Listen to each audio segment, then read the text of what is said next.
Welcome again. This is our seventh lightning talk. Hi, Bonnie. We are really close now to the end of our lightning talk series. So, I would like to thank everyone that's been following up with us these past weeks. So, you push us to work harder. So, thank you.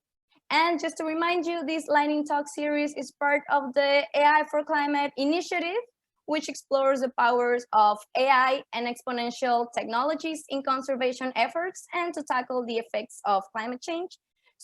On the 25th and 26th of November, we're launching our first AI for Climate Global Forum. So visit forclimate.ai and save your spot, and also follow CMIND's social media networks. So without further ado, I would like to introduce to everyone our very, very special guest today. We are truly grateful to have her here with us because we know she's a very busy woman. So today we're accompanied by Bonnie Lee. She's the head of global strategic partnerships at AI for Earth Microsoft. And well, we want to give a big shout out to Microsoft for this amazing effort to empower people and to empower bold projects that want to harness AI to solve environmental challenges. So Bonnie, thank you for being with us here today, and the microphone is all yours. Buenos dias. Hi, everyone. Thank you so much for the invitation. It's such a pleasure to get to speak with all of you today. And we're just going to work across the technology now to make sure that I could actually share my screen properly. We're going to test this out. We're going to test this out. Keep the fingers crossed. Somebody scream at me in case it's not actually working out well. All right. Hopefully you should see. Perfect. Some screens, and if I do presentation mode, you should be able to see the presentation, right? Yes. Fantastic. All right, I think we're ready to go. So I'm going to chat a little bit about what we've been doing at Microsoft through the AI for Earth program, which launched about 3 years ago. And so for a little bit of context, I work specifically on the AI for Earth team and lead our grants and partnerships programs. But previously, I actually used to be a conservation biologist. So working for a large tech company actually feels a bit different and new. And so I had the great privilege of getting to work in some of our planet's biodiversity hotspots, working specifically on improving the conservation planning for endangered species, such as this African penguin that you see here in South Africa. I also spent some time working in Myanmar in Southeast Asia, where my grandmother is originally from, working with the Wildlife Conservation Society to start their marine conservation program, to work on more sustainable fishing practices with the local communities, and also trying to work on stopping the illegal fishing of endangered shark and ray species. And so I think one of the things when you're thinking about, like what actually needs to happen for a conservation program to take action, if you, like in the specific case in Myanmar, we were working on trying to better understand what were the fishing practices that were underway and trying to keep an eye out for different types of fishing vessels that seemed to be in places where they weren't supposed to be, to look and see where there were different types of fishing implements and nets that seemed to be going for very large catches or working in areas that we knew were going to be breeding areas of sharks and rays. And so what we found, though, is that, we had a really talented team, really good intentions, but we oftentimes found that we were a little bit too late. So this is a case where we came upon a catch of a large population of vulnerable eagle rays. They were already captured by the fishermen, already killed, and the parts were being laid out to dry. And so for someone working in conservation, this is definitely not the goal. We want to be able to work more quickly, to be able to gather the insights, and be able to take action before something like this has happened and before the rays have been killed. And so that got me thinking a lot about, we're facing these rising environmental challenges, whether it's across biodiversity and wildlife or any of the other environmental challenges in agriculture and climate change and fresh water. And it always feels like, the challenges are growing so quickly. But where are the solutions actually growing that quickly? And that made me think of technology. Technology is innovating and growing at a scale that actually gives us perhaps a chance to catch up and act quickly enough. And so this again is where we think about, like it's a big opportunity because you have very large environmental data sets, big data. It requires big compute. We want to be able to free up the scientists' time, and then you be able to automate some of these monitoring and modeling tasks. And so when you have that big data, it requires really large, big compute opportunities. When we're thinking about natural resources, there are big markets, and all of this leads to some big challenges, but also some big opportunities to take action in this space.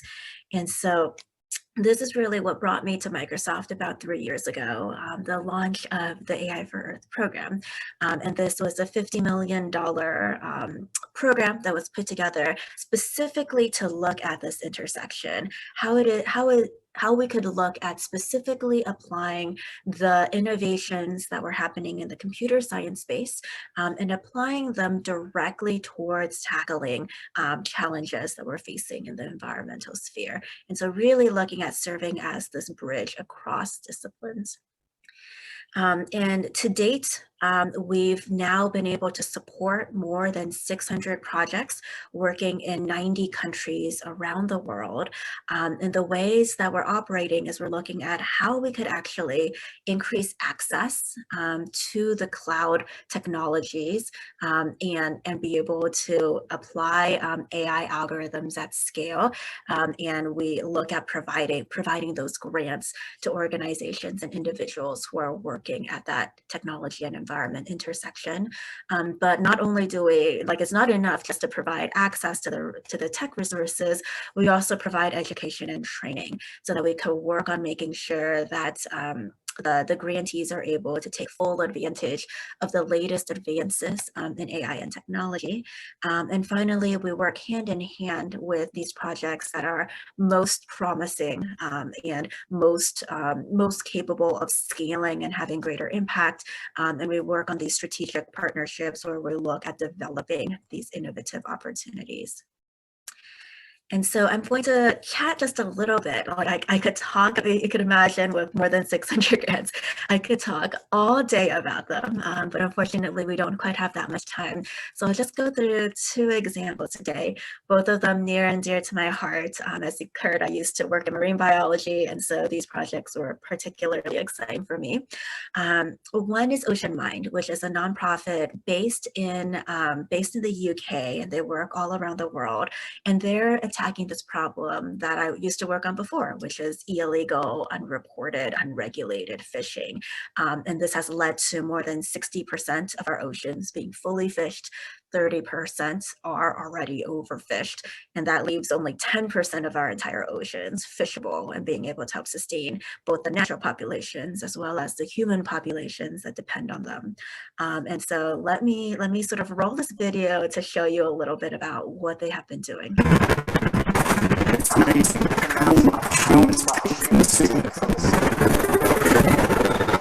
92% oceans. We want it to be sustainable. Illegal fisheries is a great threat. It's having an impact in our oceans and in our economy and in our environment. There's many issues with sourcing sustainable seafood. We are trying to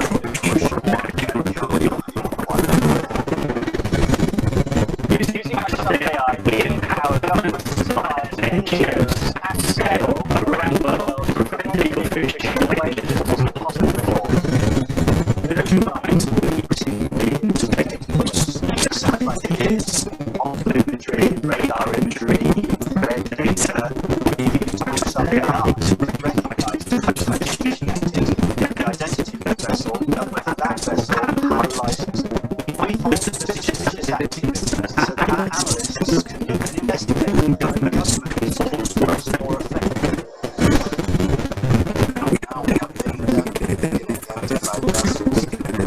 Patterns areas of illegal fishery and support the Coast Guard.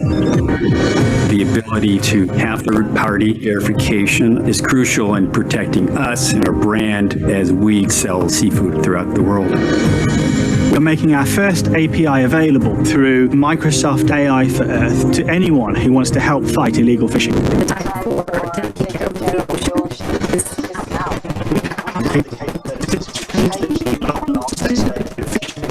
I am convinced that we will make a difference.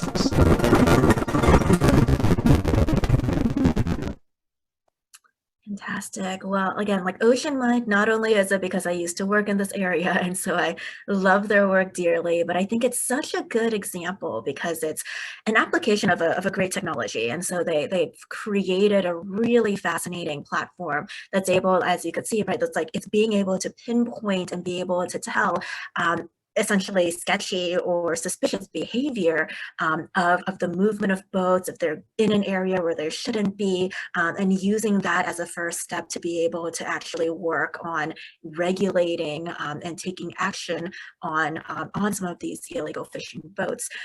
But it's also the way that Ocean Mind has worked on being able to implement their technology by working together with governments, the example you saw with Costa Rica, as well as with businesses, in their example of Costco, who wants to wants to across their seafood supply chain be able to certify that they're actually using truly sustainable sources.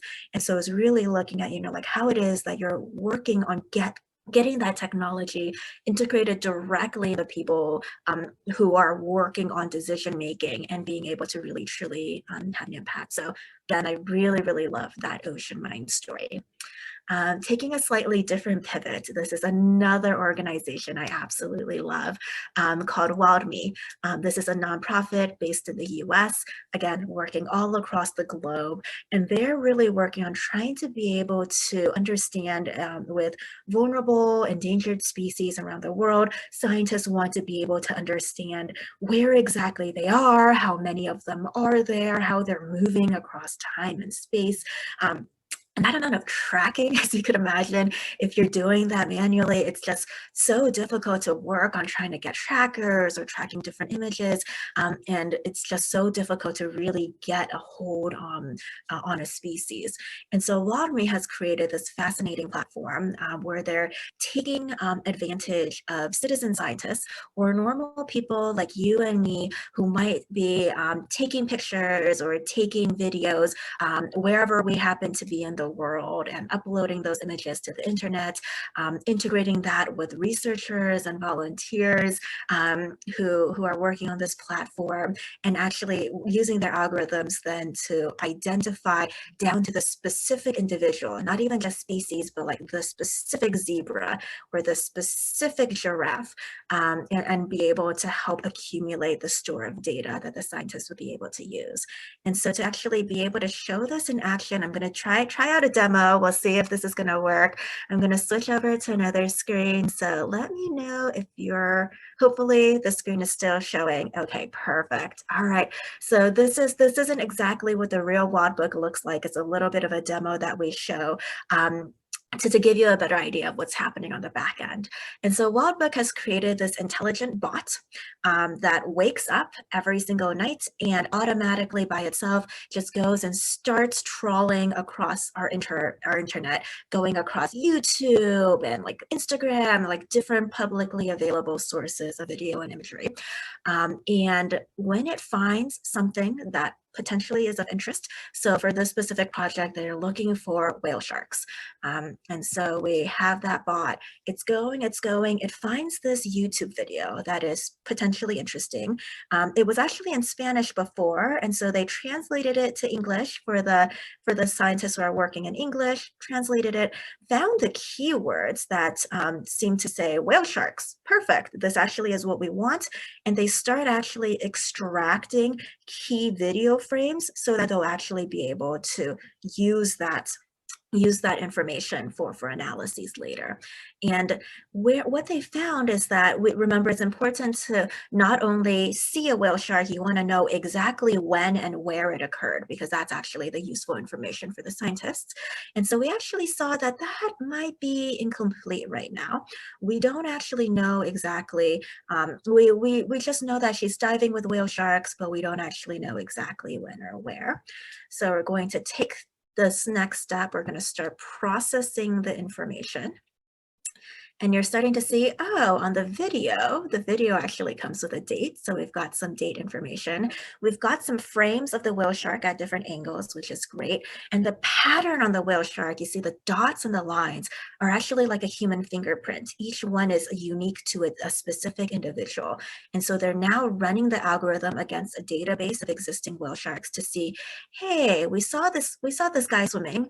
Who is this exactly? And so they ran this match across their database and saw that, hey, it's a very high confidence, very high likelihood, and you have a high match score with this individual called H019. And so across the different probabilities, it seems that, okay, this is going to be the most likely. And so we have this match to this male whale shark H019.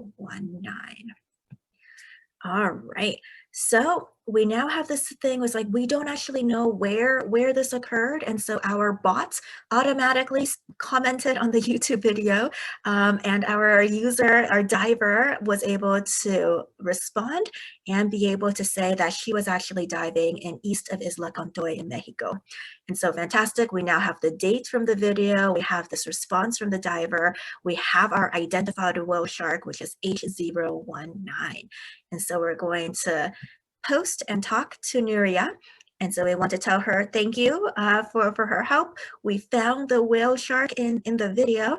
And now we said, hey, if you actually want to know more, let's tell you a little bit more and get you more involved in WildMe. And so if I click on this link now, we'll be taken to the Real Wildbook platform for whale sharks. And you'll see that individual H019 actually has a nickname, John Cena, the actor. And if you adopt the whale, this is how you're able to give it a nickname and a name.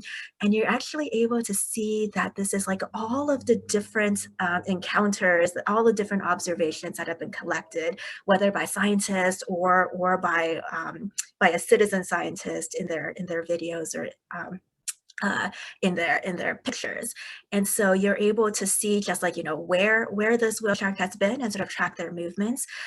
This also kind of operates a little bit like a Facebook, because you're actually able to see this little social diagram and see where they have occurred with other sharks. And so you'll be able to see like which whale sharks they like hanging out with, in what areas. And so again, like for scientists, this is exactly the sort of information you need. You want to know exactly where the sharks are occurring, where their family and their friend relationships are, and all of this downstream will lead to different ways to look at improving conservation planning. And so, yep, if you're interested later, you're always free to sort of browse the real pages and get an idea of how WildBook works. All right, so I'm going to pop right back into the presentation now. Here we go. And so, like I mentioned, we've been working on the AI for Earth program for more than 3 years at this point, working across more than 600 grantees. And from all of these experience, from all of these great projects, which I only went over 2 examples today, we've definitely were so inspired by the incredible work they were already able to undertake. We also learned a lot from working with this community, and we saw where there still was additional opportunity to think about how we could improve on the offerings that we're making and see where there was opportunity for technology to play more of a role.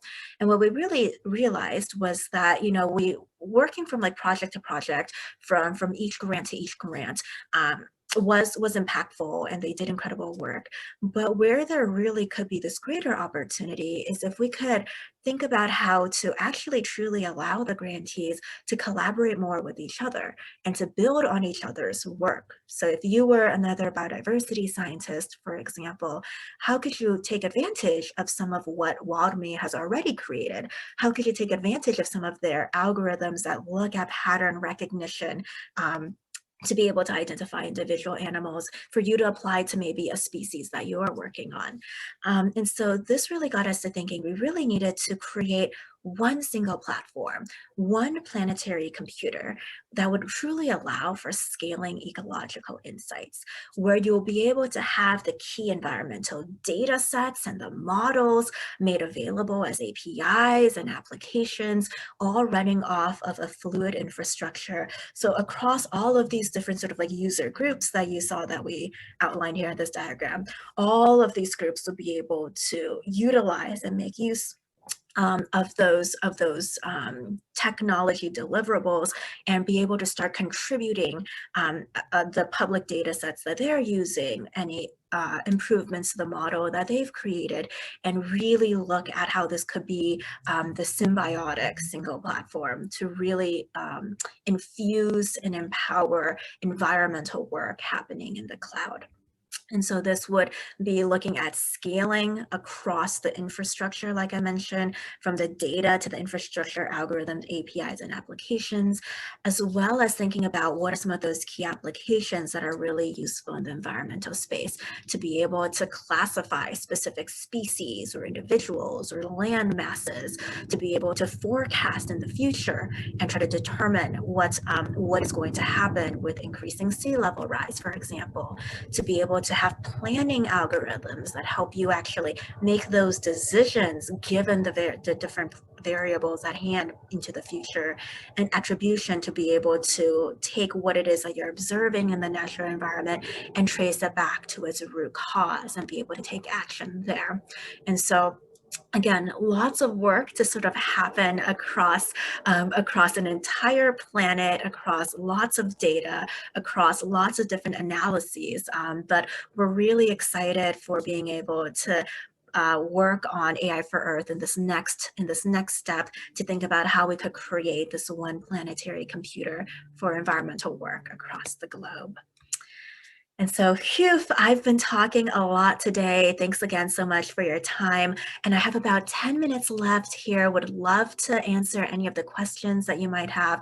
I think I already saw some of them popping into the window. So would love to help answer any of them at this point in time. My God, Bonnie, this initiative is just mind-blowing, really. Like, we were figuring that out as I was saying before when we first talked. And thank you so much for this presentation. It's incredible what we can do as well to help spot certain species with certain projects that you have launched with these tools.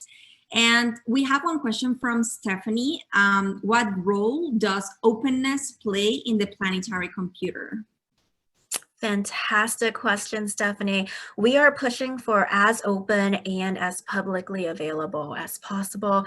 And so we're sort of thinking of it is like we're starting from a place of complete openness, complete public availability. So working on the publicly available data sets, working on people who are creating applications that are completely open source, and working on putting those together on the planetary computer for everyone to be able to access.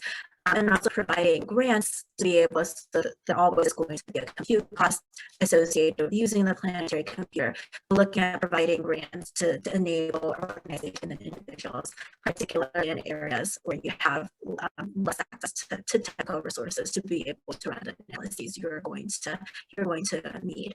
And so I think down the line, we do realize there are other really valuable data sets and algorithms and models that are being created that may be more restricted for whatever reason, and work on laddering those in down the road.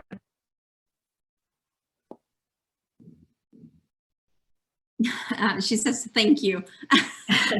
No problem. And I also want to, so, you know, this AI for Climate initiative that we launched in February, I told you a little bit about it as well.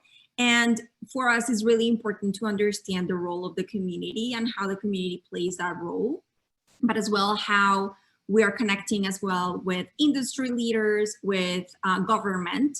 And I was wondering if there is any initiative that you guys have right now in terms of with government, with any government around the world. Yeah, absolutely. So the way that I would think of it is that a lot of the projects that we work on supporting are incredibly interdisciplinary and work across a number of organizations, oftentimes including the local government.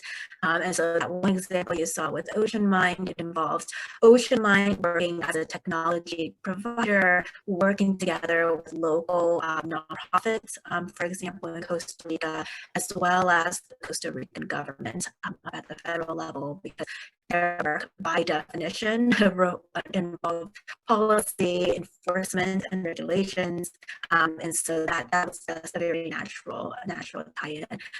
We also have lots of other examples of organizations who are working on being able to make their technology deliverables available for use. As you can imagine, government is one of those major stakeholders that falls into the overall not as being able to make incredibly impactful decisions.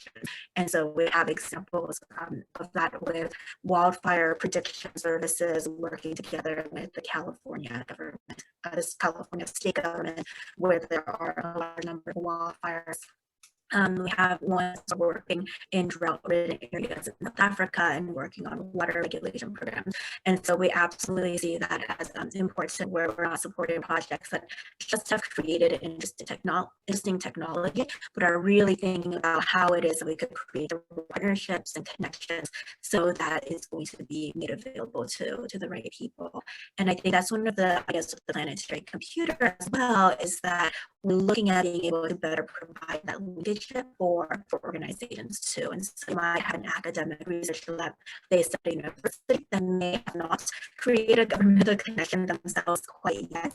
But if we could look at making that technology available on the Planetary computer platform, we could drive the government users to be able to see what are some of the technologies that are available and they could look at implementing.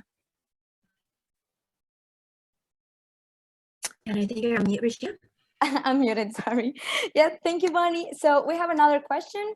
So Carolee Baptiste asked us, is there any potential for AI for conservationists, like a mini course or module that could help scientists or practitioners who are not well versed in programming to get started? And she says she's trying to learn Azure and it's sometimes kind of overwhelming. So do you have any tool that can facilitate this learning for us normal people? Sure, absolutely. So I could let me actually pull this up. I'll put it in the chat window. And so we are fully understanding that's going to be very different levels of technology background or training that environmental scientists may have had. And it's fantastic that you're interested in learning and being able to make use. So I think one good place to start if you're sort of just wanting to get an understanding of how some of these pieces might work, is that we have a technical resources page that we've put together, which comes with demos and comes with some tutorials that sort of walks you through step by step how it is that we've implemented some of the models and how you could look at deploying. And so I'll just post that link here. You could take a look at that page, but that includes environmental. Oh, I think I sent it just to here. Let me send it to all panelists and attendees. All right, so this should be able to go out to everyone now. So yeah, so you could check that out, and you're always welcome. So we think of the grants program, if you look at the AI for Earth grants page, as one that we're really looking at getting more people used to using cloud resources for environmental technology. And so that's totally fine. If you even want to start testing things out in Azure, feel free to apply for a grant and sort of start experimenting and start using that way. Okay, awesome. And we have another question. Miguel Diaz says he's a wildlife photographer and he would love to collaborate with his pictures. So who can he contact to send them? Oh, that's fantastic. Great question. We actually have a lot of different organizations. So there's people who are working on camera trap images and putting together different repositories. So that's fantastic, Miguel, that you're interested. Let me send you another link here. This is a big library and repository of data sets that are associated with wildlife images and sound. And so let me send you that link as well. And so that's a great place to get started if you see any organizations that are aligned, or you're looking at just being able to get some labels. So again, what's useful information for scientists, not just having the image, but actually being able to see exactly what animal, what species is visible in the image. We actually have this great little trap algorithm that may work across your images as well. We have a species identification and a camera trap one. So I can send you those links too if you want to play with them and see if you're able to get some nice labels on your images. That's awesome. Well, Bonnie, I'm sorry my internet just dropped a little bit ago, but thank you so much for answering. I heard most of the answer of that question. And so I know that you have to go, but I wanted to say thank you so much for having this conversation with us, for explaining a little bit more about AI for Earth. I'm really happy that you got to spend some time with the penguins, and I'm very impressed to see your path at Microsoft. And for everybody that is listening to us, remember that next week we have the last lightning talk from this lightning talk series from the AI for Climate Forum. And the Global Forum will be on the 25th and 26th of November. And you can register on the Zoom link that we will be sharing down below. It's in the website as well on forclimate.ai. And if you have any questions, you can contact us as well. And thank you so much, Bonnie, for your time. Thank you so much again for having me. It was such a pleasure to get to speak with all of you. And feel free to get in touch with me over LinkedIn or through the AI for Earth page if you have any other questions. So excited that all of you are also interested in this topic area. We want more people working at this intersection. So this is absolutely fantastic. Awesome. Well, thank you so much. Have a good day, everyone. Goodbye for now.